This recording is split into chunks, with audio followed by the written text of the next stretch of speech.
판사들이 수도권으로 가게 될 경우에 주로 가게 되는 것은 수원, 인천, 의정부입니다. 물론 세분화해 보면 수원지방법원의 지원에는 성남지원, 여주지원, 평택지원, 안산지원, 안양지원이 있고요. 의정부지방법원의 지원에는 고양지원, 남양주지원이 있고요. 여기에서 남양주 지원은 최근에 생겨서 변호사들도 모르는 분들이 좀 있습니다. 알아두시고요. 인천지방법원의 지원으로는 부천지원이 있습니다. 이 중에 법원별로 제일 인기가 있는 것은 어디일까요? 정답은 수원입니다. 판사들이 강남, 서초에 많이 살기 때문에 출퇴근하기는 수원이 제일 편합니다. 그리고 지원 단위까지 가면 성남이나 안양도 괜찮습니다. 수원은 청사도 새로 지어서 너무 좋고 고등법원 법정이 있는 8층 정도 올라가면 호수공원이 보여서 전망이 기가 막힙니다. 그리고 만약 목동 쪽에 산다면 인천이나 부천도 괜찮을 수 있습니다. 다만 전통적으로 인천은 공기질이 좋지 않은 점도 조금은 마이너스 요인이긴 합니다. 성남은 거리는 가까우나 오래된 청사를 그대로 사용하고 있어서 환경이 너무나 열악합니다. 저도 오래된 청사에서 근무해 봤는데 그런 곳에서는 뭐가 망가져도 어차피 이사 갈 것 하면서 고치지도 않습니다. 의정부도 청사 사정이 열악해서 주차가 사실상 거의 불가능한 법원입니다. 지금 수원에는 고등법원이 정식으로 설치되었고 인천에는 설치된 것과 다름이 없으며 의정부에는 28년경에 설치될 예정이라고 하네요.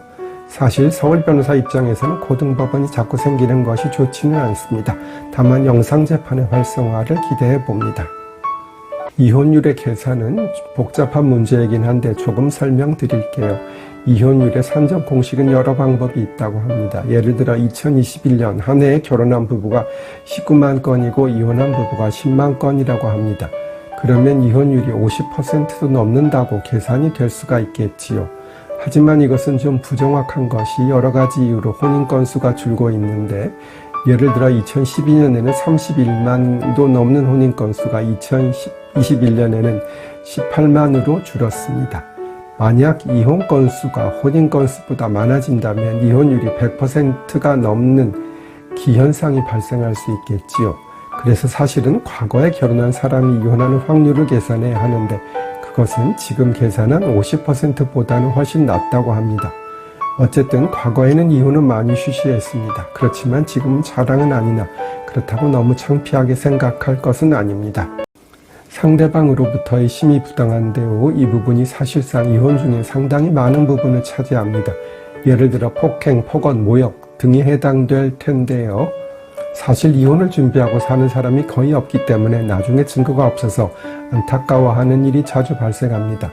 그래서 폭행이 있었다면 진단서를 받아두고 사진을 찍어두는 것, 폭언이 있었다면 녹음을 해두거나 문자 등으로 폭언을 했다면 그 증거를 잘 보존해 두는 것이 필요합니다. 그리고 병원에 가서도 의사에게 말씀하실 때 창피하다고 남편에게 맞았다고 못하고 어디 부딪혀서 다쳤다고 하지 마시고요.